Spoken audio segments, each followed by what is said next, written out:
ए मनु भैया, सौरभ बाबू हो, एक जनी अपने मर्दे का शिकायत करतने, कहने ए जे रवा सहूर नीक नइखे, तनी हमरो फीलिंग समझे ना। कहतनी कैसे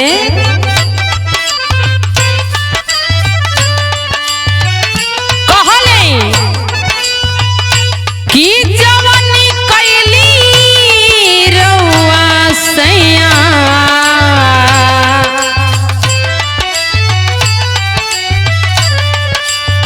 हो जवानी कैली रउआ सैया बाउरी बाटे,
तो ऐसा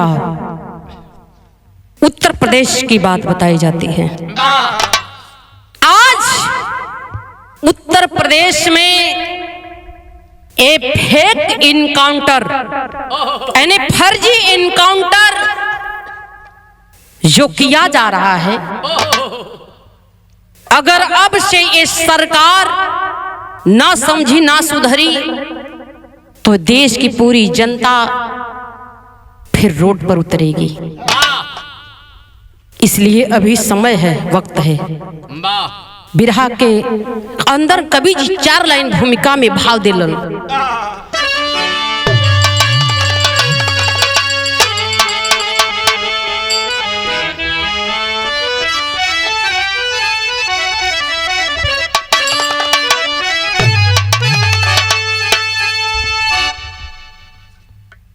तो इनकाउंटर यूपी में दहशती हुआ,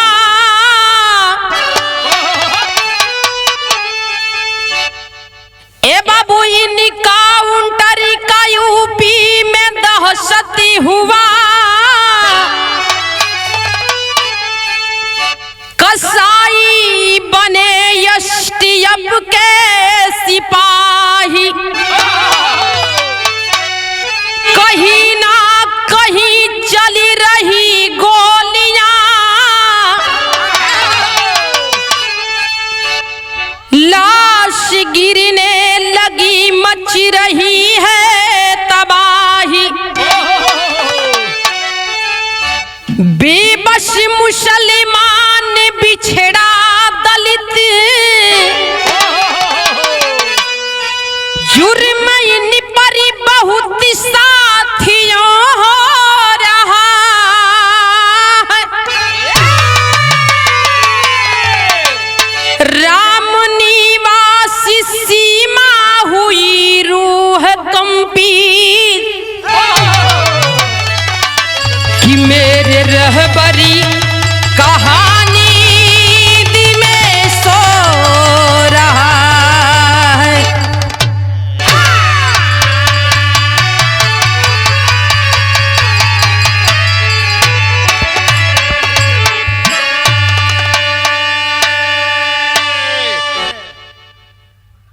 है साहब,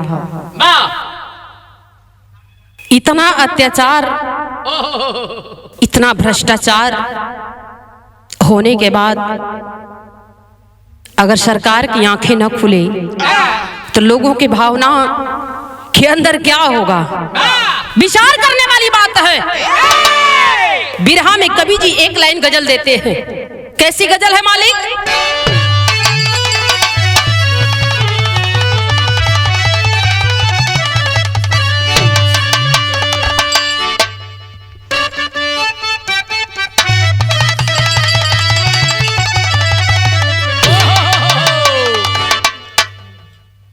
कोनो आशिक से कोनो माशुका कहतिया, क्या कहती है क्या?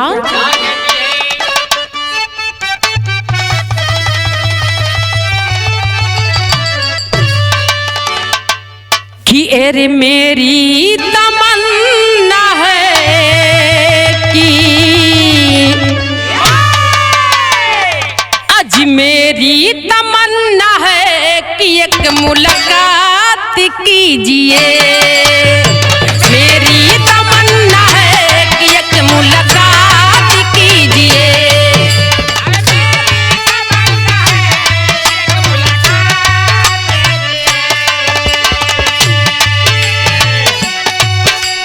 मेरी तमन्ना है कि एक मुलाकात कीजिए,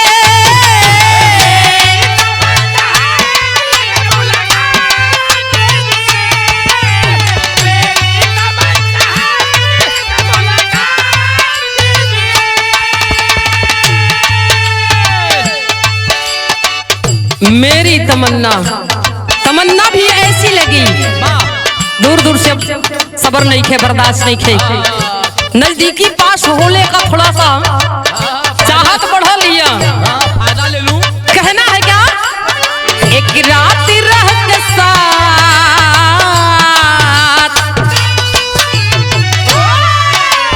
एक रात रह के साथ दिल की बात कीजिए, एक रात रह के साथ दिल की बात कीजिए।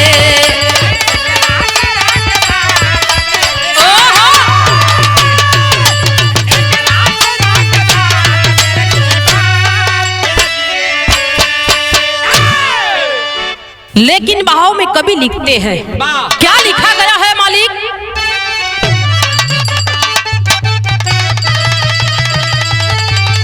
अरे जुर्मो सितम की आग में, आज जुल्मो सितम की आग में संसार जल रहा, जुल्मो सितम की आग में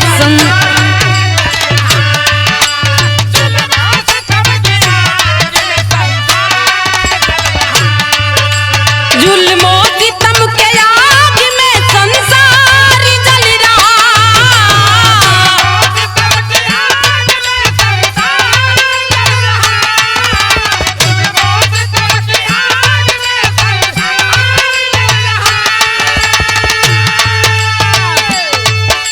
और जुल्मो सितम के आग में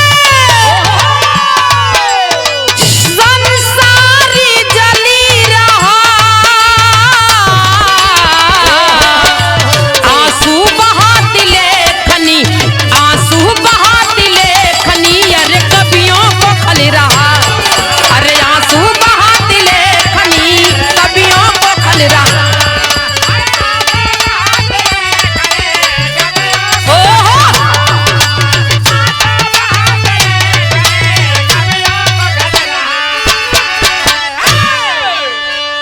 जुर्मो सितम के आग में संसार जल रहा, आंसू बहाती लेखनी कवियों को खल रहा। अने ऐसन ऐसन कर्म हो जात हुए, ऐसन ऐसन कुकर्म कर देत हुन कि लिखे वाले कवि भी लोग सोच रहे हैं कि आखिर इस कलम से कौन सा शब्द लिखा जाए। ये बड़ी शर्म की बात है। कहानी कहां से ली जाती है, शेर की लाइन में कभी लिखते हैं,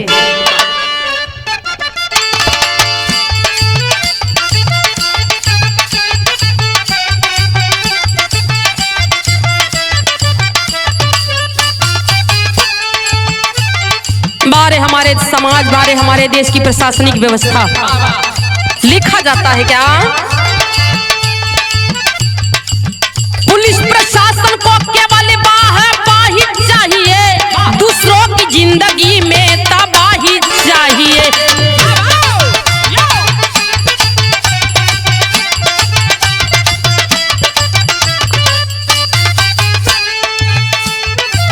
प्रमोशन हो जाए, हमारे स्टार का चक्कर, हमारे समाज का प्रशासनिक व्यवस्था भी बड़ी अजीब हो गई है।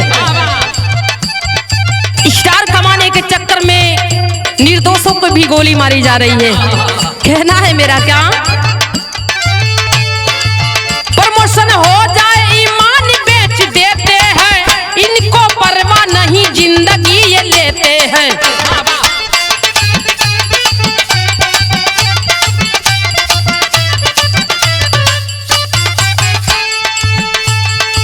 बीजेपी के शासन में अत्याचार पर गौर करने वाली बात है। बीजेपी के शासन में काफी अत्याचार बढ़ा। बीजेपी के शासन में काफी अत्याचार बढ़ा, राजगुंडों का हुआ भारी भ्रष्टाचार बढ़ा।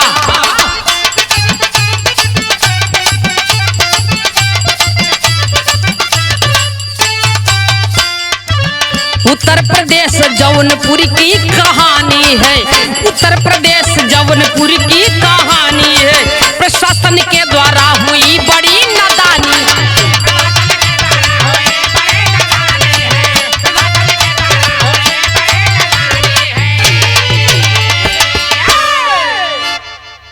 अरे भैया, आप लोग मीडिया द्वारा, पेपर पत्रिका द्वारा, हर चैनलों द्वारा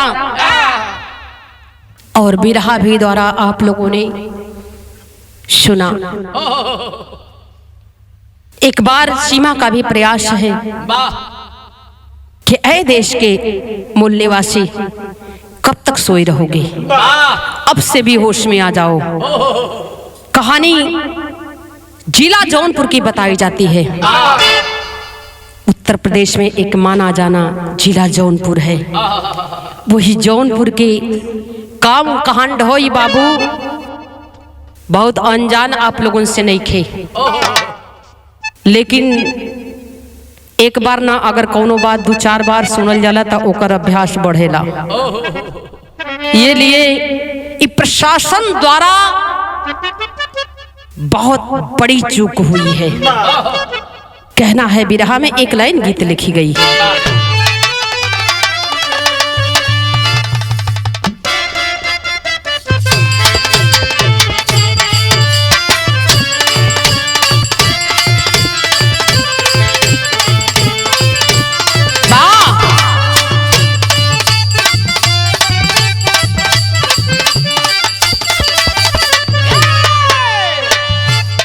ए मन्नू भैया हो, सौरभ बाबू, ये अब ही जाने भैया, प्यार से तोरा के जाने भैया कही ना, वैसे जाने आलम बनी रहा, लेकिन ये प्यार बा।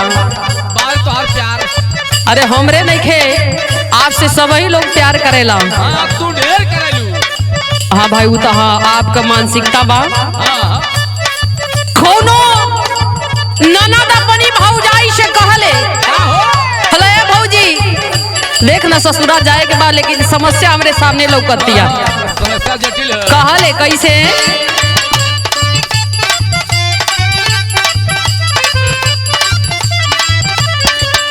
ए भौजी हो,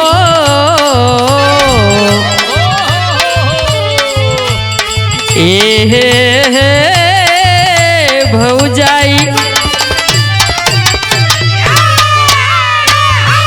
कहले बा, हम पानी 17 बलमुआ 23 साल के, 23 साल के,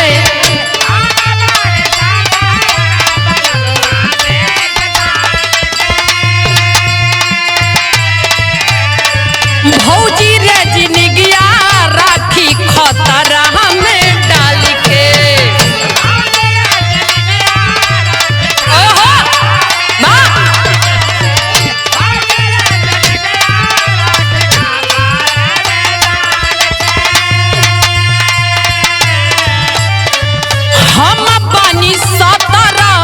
बलमुआ 23 साल के भौजी रे जिंदगिया राखी खतरा में डाल के कह दिया केतनो हो नीमन तो सटैबे नु करी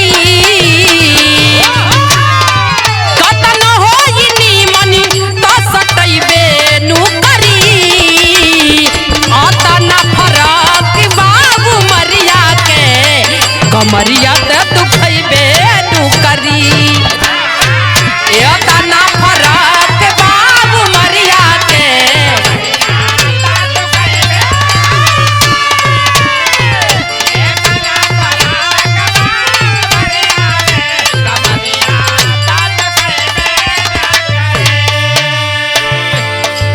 लेकिन बिरहा में कवि भाव लिखते हैं।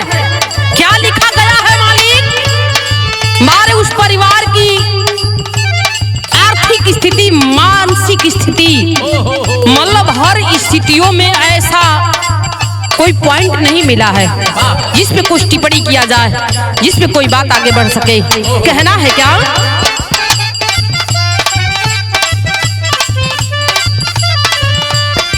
वही जिला जौनपुर में यादव परिवारी बा परिवारी बा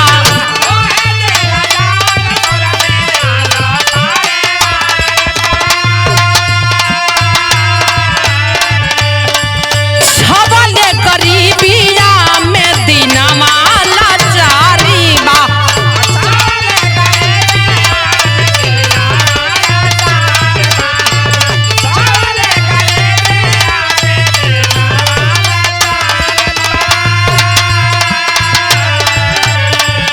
वही जिला जौनपुर में यादव परिवारी बा छवले गरीबी या में दिनवा या पारी बा घरवा दुआरी न रहल बखरी घरवा दुआरी न रहल बखरी बीतेली गरीबी में समैया रे बा तावाई का कैला ये हरी बीतले गरीबी में समैया ई बा तावा का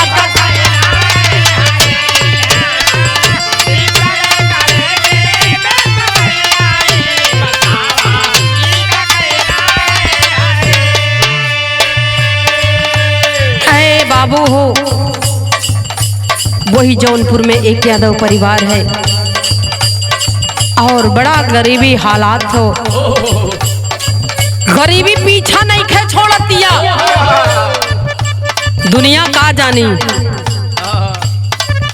जे जनता का रुपया लेके कलेवा रोज काटता, ओकरा का पता है कि देश का किसान और देश का गरीब कैसे पेट पालेलन, कैसे उनकर हर शाम के बाद हर सुबह होती है। एक गरीब ही जान सकता है। कहना है मेरा क्या? पापा बनी के ड्राइवरी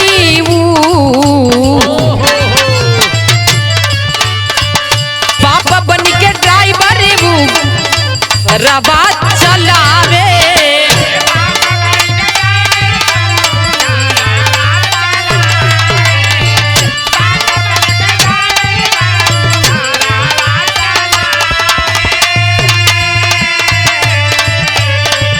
बेटा और बेटी साथ नारी के जियावे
भैया हो, तनी सा आप लोग बात के समझ ली।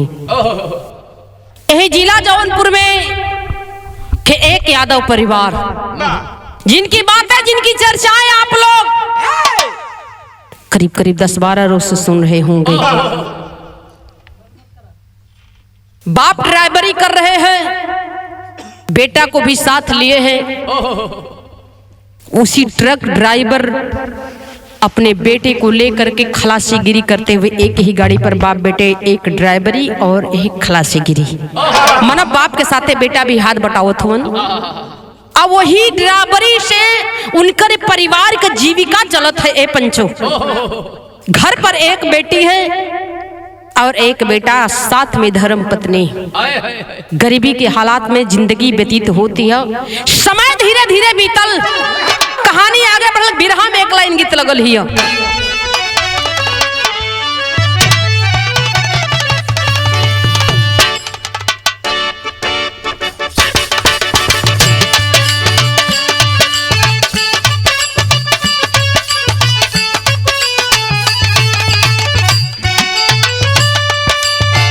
गीत कवन हो,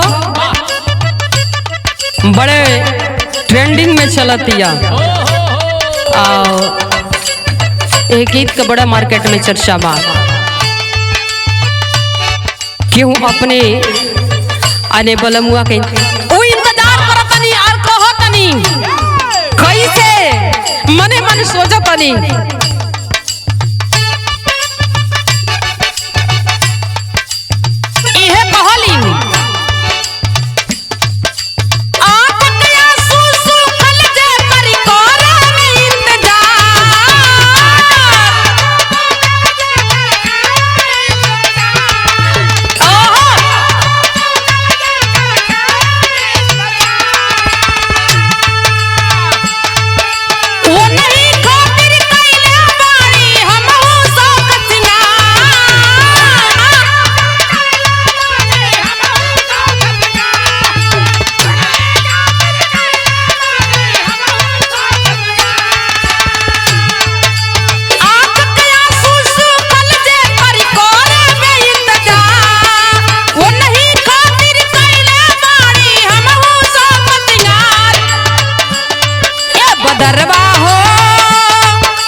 लेकिन भाव पर गौर करने वाली बात है। बिरहा में भाव देते हैं कवि जी, क्या लिखा जाता है मालिक।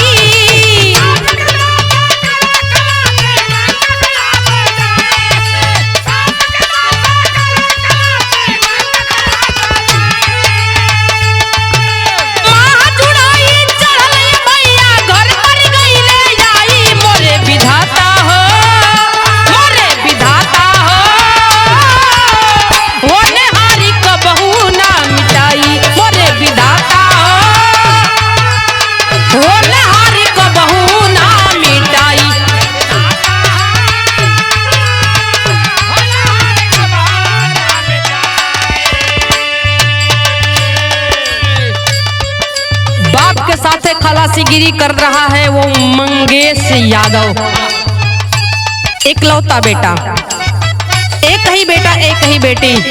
बाबू का हाथ बटावत हमन। जैसे कि जुलाई का महीना 2024 का चढ़ल हो, वैसे कुछ काम से घरे आइल बाड़न। अच्छा, जब घरे आइलन तब हईल का बिरहा में कवि लिखते हैं, क्या लिखा जाता है।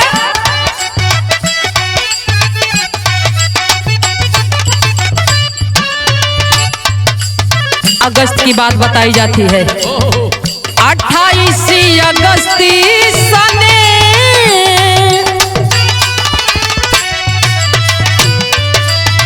28 अगस्त सने 24 की पहरिया।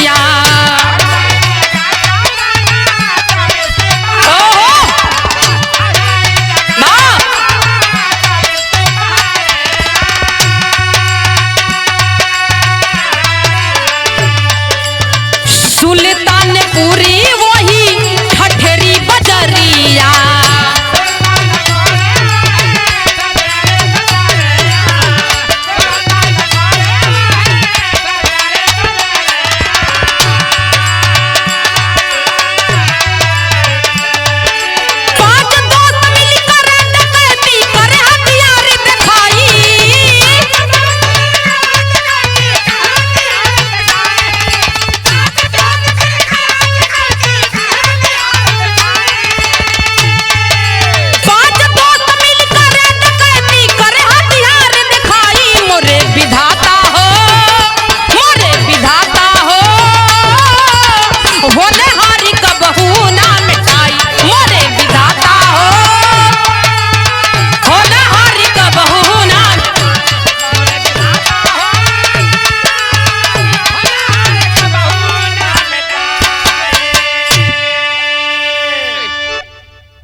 तनी सा बात के समझ ला आप लोग।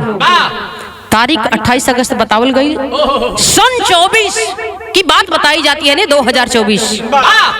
5 दोस्त यानी 5 लोग मिलकर के और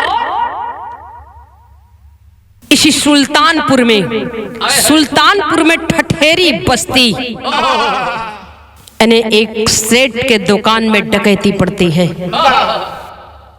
और डकैती में 5 लोग हुए, हाथ में हथियार बा और हथियार दिखा करके वहां डकैती पड़ रही है। ये सीसीटीवी कैमरा आपका बता रहा है। अच्छा हुआ क्या, कहानी आगे बढ़ी है मास्टर साहब। दोहा के लाइन में कवि लिखते हैं,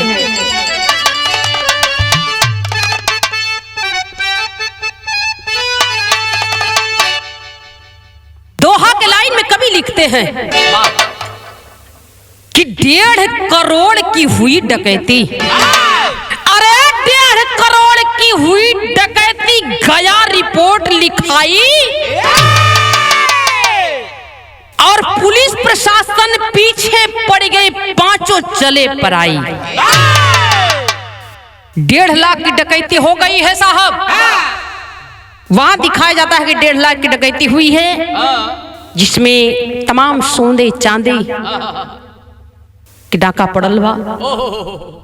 जब पुलिस में जाकर के रिपोर्ट लिखवाते हैं, यानी उस दुकान के मालिक, जब इसको रिपोर्ट थाने में दर्ज हुई है, तब ये 5 अपनी अपनी जान बचाने के लिए भाग निकले। हुआ क्या, गीत लगल है बिरहा में एक लाइन,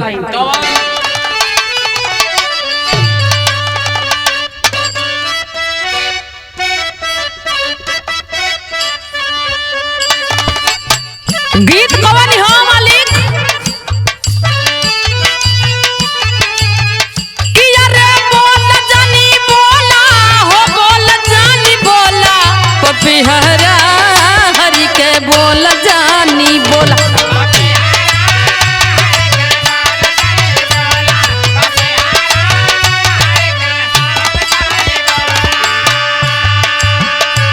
लेकिन भाव में कवि लिखते हैं, कहानी कहां तक पहुंची है, गौर करने वाली बात है साहब। क्या लिखा जाता है, नाच नचावे हो, नाचा नचावे समैया सबके नाच नचावे।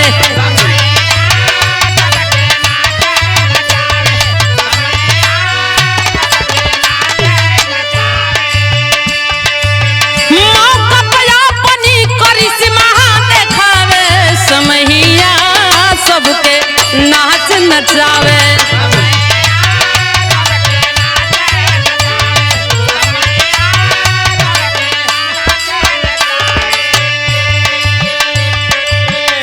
मुख्य आरोपियों की बात लिखी जाती है। मुख्य आरोपी विपिन सिंह बात करिया।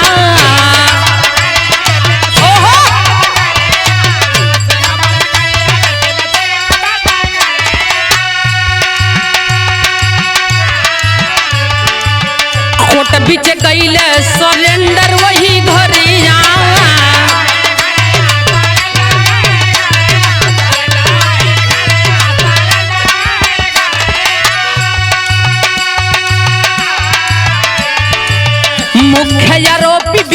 सिंह पद करिया कोट बीच कैला सरेंडर वही घरिया पुलिस 4 जना के पकड़ के देखावे हो समैया अपनी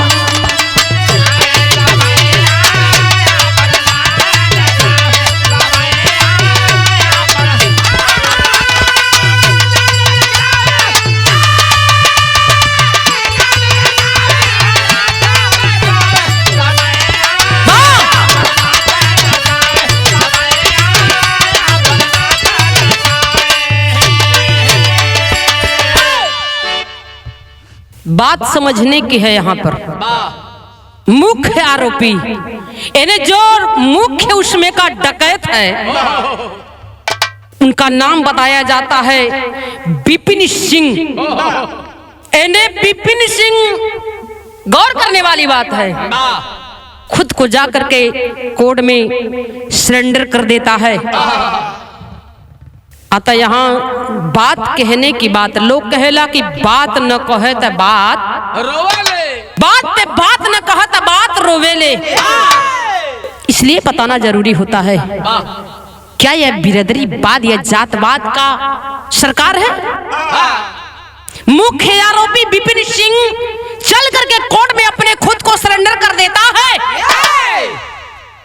तो जे मुख्य डकैत है ओके पहले पकड़ाई कि एने जो ने सथमा बेचारे हवन या ना हवन ओकरा के पहले एनकाउंटर हो जाई।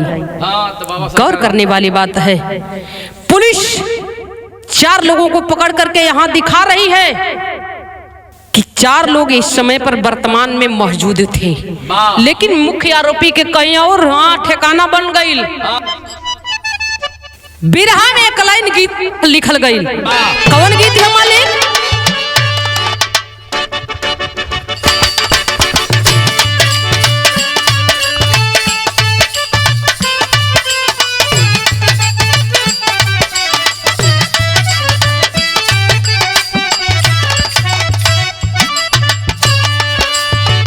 गीत का लाइन हो कोनो मेहरारू बड़ी पढ़ल लिखल है मनु भैया। अच्छा पढ़ल लिखल दुल्हन अगर गंवारे मर्दे के पले पड़ जाओ तो ओकर जिंदगी जानला कि सोची सोच बीती। अब लगा बतावत ही का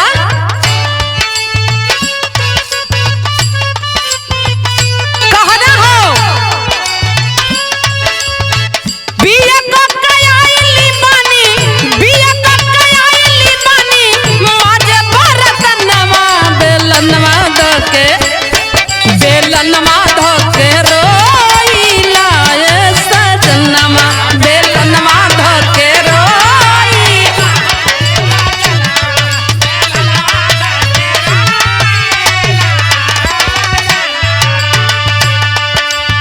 लेकिन भाव में कभी लिखते हैं, क्या लिखा जाता है? त्रिभुवन सिंह गोविंद सिंह, त्रिभुवन सिंह गोविंद सिंह पपिया धरैले पुलिसिया बंद, पुलिसिया बंद कैले हो, पुलिसिया बंद कैले हो जे हलखनमा।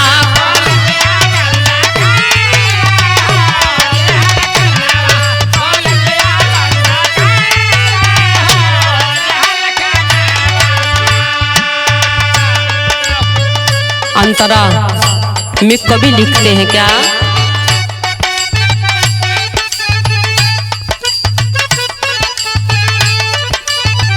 कहना होगा अर्जुन सिंह सचिन सिंह,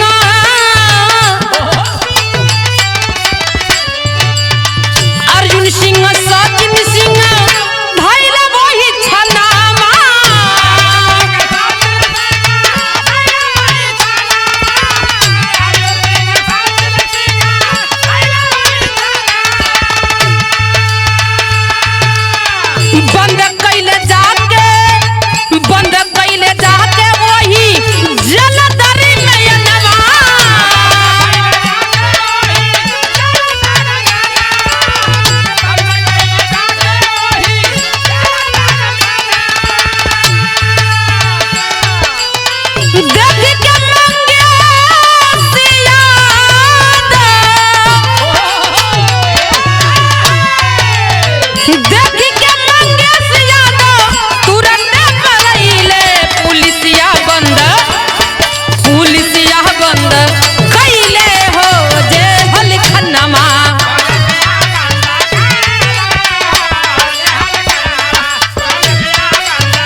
यहाँ पुलिस प्रशासन 4 को गिरफ्तारी में दिखा रहा है और मेन जो उसमें का मुजरिम है जा करके कोर्ट में सरेंडर कर दिया खुद को। जब 4 को यहाँ गिरफ्तारी दिखाने लग गए, इस बात की भनक जब मंगेश यादव को लगती है तब अपना जान बचा करके भागने लगा, परा गया। अच्छा, यहाँ लोग कहेला कि जे ढेर है ऊ शेर है।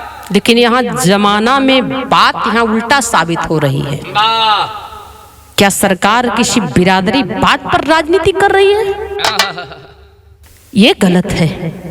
बात को सुनता है त्रिभुवन सिंह, गोविंद सिंह और अर्जुन सिंह, सचिन सिंह, इन्हें तो चारों सिंह बाड़न, चारों सिंह धरा गईलन। ये चीज दिखा है जब मंगेश यादव तब अपनी जान को लेकर भागने लग गया। तब की बात कहानी आगे बढ़ गई है। इन चारों को उठा करके जेल में जब डाला, इस बात की भनक जब लगी, डर के मारे जान लेकर भागा है वो मंगेश यादव। तब कहानी आगे बढ़ली है। बिरहा में विदेशिया के भाव निकल गई बाबू। अरे 3 सितंबर सन अरे 24 की समैया हो, अरे 2 बज रतिया के पहुँचनी रदैया कि कहली बहिनी साहब अरे भैया के ले जाला कहवा कि पूछताछ के छोड़ी दे अरे दिहले सफैया कि 2 दिन राखी 5 सितंबर वाला दिनवा हो, अरे एसटीएफ के डीके शाही ए बाबू बनले खसैया। ऐ साहब कि तड़ 4 गोली ए बाबू सीनावा में मारी दिहले कि तड़ 4 गोली अरे सीना में उतारी दिहले। बुझला चिराग आवे सबके रोवैया। ऐ साहब रात में 2 सितंबर की रात 2 बजे प्रशासन पहुंचता है उस दरवाजे पर, उस गरीब की झोपड़ी में। ने मंगेश यादव घर सोया है, बगल में उसकी बहन जो इस समय एने हाई स्कूल में एडमिशन हुआ है अभी अभी। लेकर जब जाने लग गए मंगेश यादव को, बहन कह रही साहब मेरे भाई को कहाँ ले जा रहे साहब, मेरे भैया को छोड़ दिए साहब। साहब ऐसा मत करिए। उस बहन की बात को सुनने के बाद ये दिलासा प्रशासन देता है। डांट करके कहने लग गया कि ले जा रहा हूं तेरे भाई को, डरने की बात नहीं है, जा रहा हूं लेकर के इससे कुछ पूछताछ करना है और पूछताछ करने के बाद इसे वापस छोड़ दूंगा। अच्छा, चल दिया है मंगेश यादव को लेकर के हिरासत में 2 दिन रखते हैं। अच्छा, 2 दिन रखने के बाद होता क्या है साहब, ये एसटीएफ यानी डीके शाही जिनका नाम बताया जाता है, ऐसे ऐसे कर्मचारी, ऐसे ऐसे अधिकारी, क्या कहा जाए। अरे जनता का नौकर हवा तो जनता का बाप बनने का प्रयास काहे करता रहा। देश रक्षक, कम से कम देश के लिए आपने खाकी वर्दी पहना है, उसकी भी गरिमा रखने का पहले सोचनी चाहिए।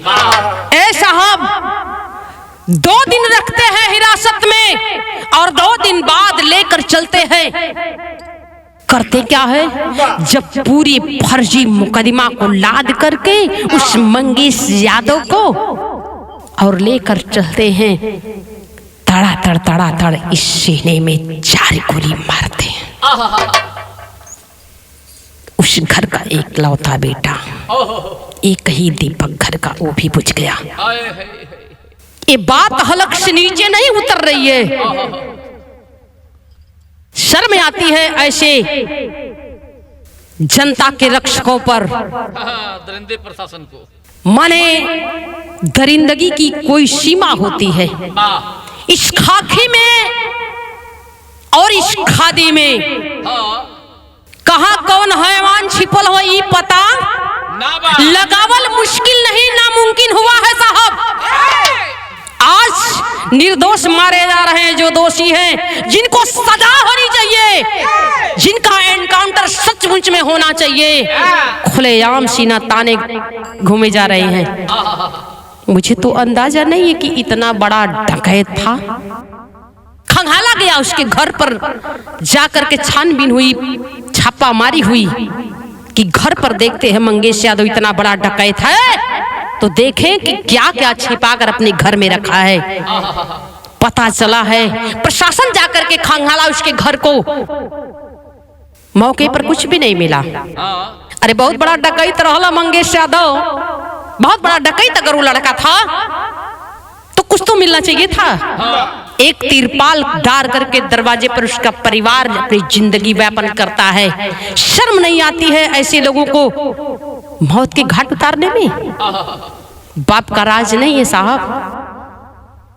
और इस बात को सुनने के बाद ये सवाल यहां खड़ा होता है, इसका जवाब जिसने ये घिनौना अपराध किया है, चाहे वो प्रशासन हो चाहे आम जनक हो, जवाब देना पड़ेगा। नहीं तो जनता रोड पर अब उतरी। जवाब देवे खातिर भैल का टेरी के भाव में कभी लिखते हैं,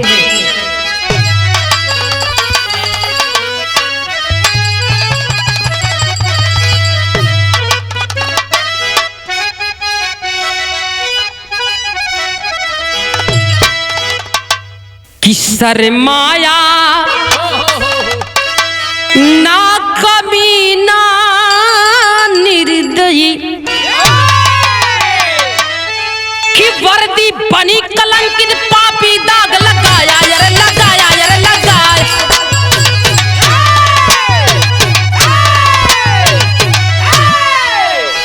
शर्माया ना कमीना निर्दयी, वर्दी बनी कलंकित पापी दाग लगाया। लोग कहेला कि हमरे देश का रक्षक हम, देश के लिए, अपने वस्त्र के लिए वर्दी पहन करके चलते हैं। उस दिन कसमें खाया करते हैं कि निर्दोष को बाइज्जत बरी किया जाएगा और दोषियों को सजा दी जाएगी। देश की सुरक्षा की बदले सरकार इन्हें तनख्वाह देती है, वो भी जनता के रुपये से। अब जब वर्दी में पा गई तो फिर रुआब तेवर झारे बदे फालतू में फर्जी इनकाउंटर करने के बाद दिखाते हैं कि हमने इनकाउंटर कर दिया। इनकाउंटर एक तरह से होला, पास में बैठा करके और खड़ा करा करके सीने में तड़ातड़ 4 गोली जब उन्होंने उतारा, तब जब सियासत गरमाई है तो जवाब मिलता है कि हमने अपने खुद को बचाव के लिए, इसके लिए इसे हमने जबरी गोली मारी। मना और कुछ ना मिलल छिपावे बदे मिल गए कहल कर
हमने एनकाउंटर इसका कर दिया। लेकिन हमने ये नहीं कभी देखा था, ना ही सुना था। हम लोगों ने नहीं सुना था कि प्रशासनिक व्यवस्था अगर किसी मुजरिम के एनकाउंटर करती है तो उसको मुठभेड़ में दिखाकर करती है। यहाँ मतलब बकायदा सामने खड़ा करा करके सीने के अंदर 4-4 गोलियां उतारी गई है। इसके बाद वो भी इन लोगों के पैर में चप्पल दिख रहा है। पैर में चप्पल अगर रही तो कैसे ही मुठभेड़ में दौड़ा के मरिया गोली तनी सा अंदाजा आप लोग लगा ले। अरे इतना जनता बेवकूफ नहीं खे जितना तो बनावल चाहत हवा। ये लिए तन को लाज डर कुछ भी नहीं खे। भरम नाम की चीज नहीं कि हमने क्या करने जा रहा है और क्या कर रहे हैं हम। जनता के उतने भरमावा जितना नीक लागो। आल्हा के भाव में कभी लिखलन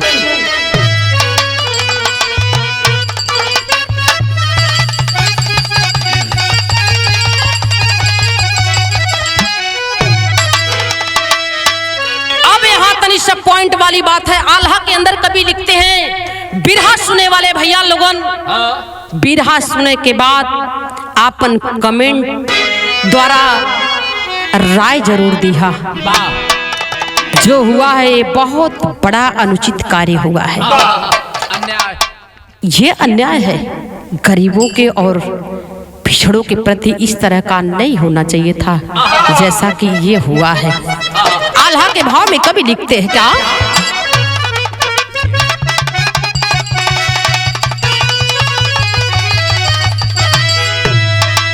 चारों ठाकुरन के बदे कैल जेलिया में ये भैया,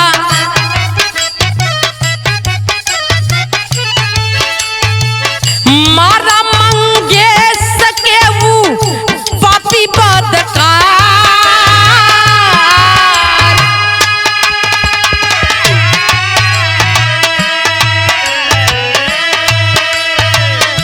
छानबीन भैले जाके यादव के झोपड़िया ये पंचो,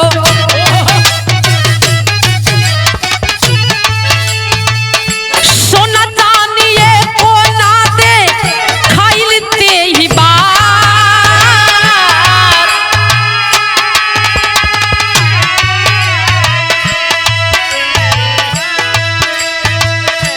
पूछ ले सवाल यहाँ खड़ा होता है। पूछ ले सवाल या फिर ले सहयोगी से पंचो,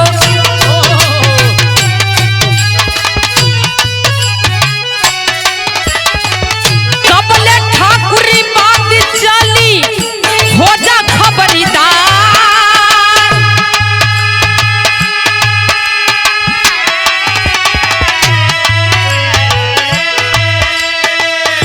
बिरहा के गवैया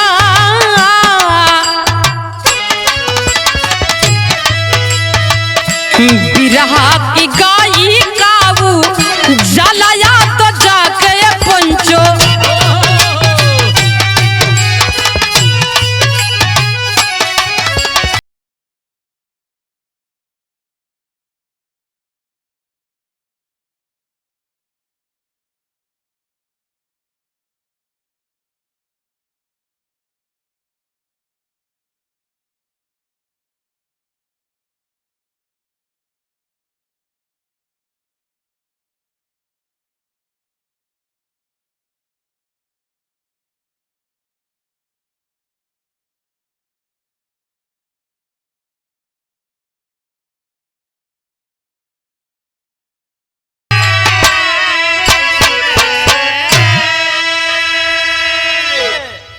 ऐसा है। मंगेश यादव का जब इन्होंने गोली मारकर हत्या कर दी, इसके बाद बड़े ताव, बड़े रुआब, बड़े जोश में घर पर खबर जाती है कि जा करके अपने बेटे से मिल लो, नहीं तो 100 का भी मुंह देखना नसीब नहीं होगा। घर के परिजनों ने जब सुना इस बात को हड़कंप सी मच गई। अच्छा, जैसे तैसे करके लोग इकट्ठा हुए और जा करके जब मंगेश यादव के शव को लोग देखते हैं, परिवार के परिजन, तब दिल और दिमाग दोनों नहीं काम कर रहा है। दिमाग में तरह तरह का सवाल खड़ा होने लग गया कि इस तरह से इनकाउंटर का हिसाब किताब नहीं लग रहा है, चेहरा भी बकायदा चिन्हाई नहीं दे रहा है, वो हालात हुई है और जिस जगह इन्होंने गोली मारा है।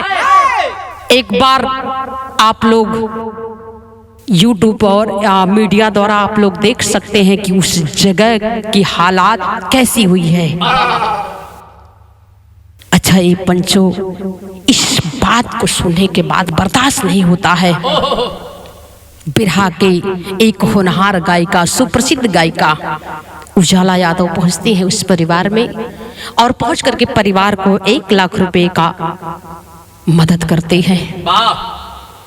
और बड़े सम्मानित, बड़े आदर्श हमारे बड़े भैया भाई नदीम उस परिवार में पहुंच करके परिवार के परिस्थितियों को देख करके 1.5 लाख रुपए का मदद करते हैं और हौसला बढ़ाते हैं, आश्वासन देते हैं कि जीवन में जब तक ये आपका बेटा नदीम जिंदा है तब तक आपके दिन और रात आपके कंधे से कंधे मिलाकर चलने का काम करेगा। जो भी कोई संभव मुझसे हो सकता है उसे संभव करने का काम मेरा प्रयास रहेगा। ये आपका बेटा भी जिंदा है, उस पीड़ित माँ बाप से कहते हैं। बिरहा में खड़ी निकल गई।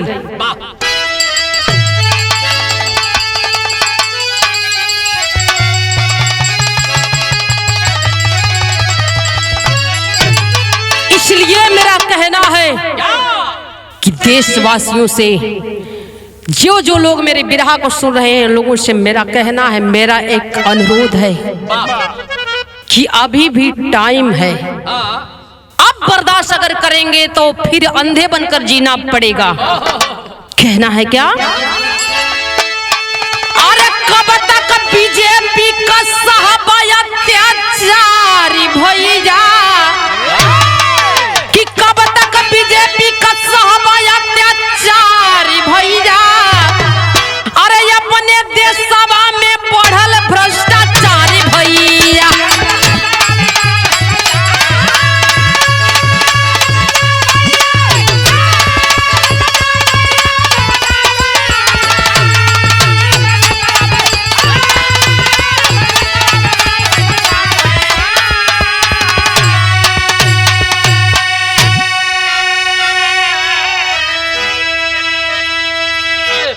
हिंदू देशवा में अरे ठाकुर बादऊ जमावे, कि पिछड़ा दलित मिया ऊपरी गोली बरिसावे।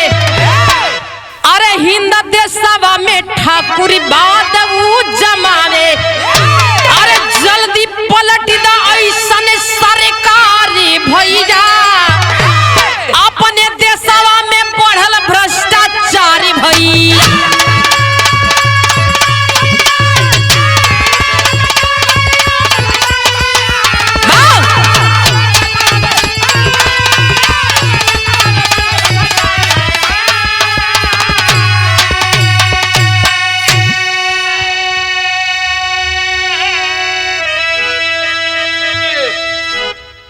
खाली हिंदू मुस्लिम करके लड़ाने की बाटी और लड़ाने की पार्टी करने के बाद अपनी रोटी सेकने के लिए ये मुंह उठाकर चले जाते हैं। और अब बर्दाश्त करने के बाद हमारी आपकी मूर्खता होगी।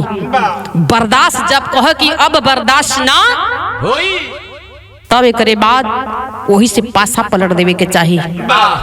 ये लिए कि अब अत्याचार बहुत हो गई, बर्दाश्त से बाहर है। ऐसी ऐसे इनकाउंटरों को दिखा करके, फर्जी मुकदमाओं को लाद करके गरीब दुखियों को और पीड़ित करने का काम ही करते हैं। बाकी रह गई जातवादी, इनके कूट कूट कर रोम रोम में भरी है। ये क्या राज चलाएंगे? अरे जबले रुपया रही तबले लेकर छनिया विदेश जमा करिया, एक बात हाँ गरीबन खून चुसी हैं। हाँ, गरीबन का वो सिरिंजी लेके खून उतारे वाला सिस्टम हो गई बा। ये लिए मेरे देशवासियों, बिरहा के माध्यम से ये मेरा अनुरोध है आप लोगों से। अब ये सजग होने की बात है। बिरहा में यही तक कहानी का आखिरी लाइन।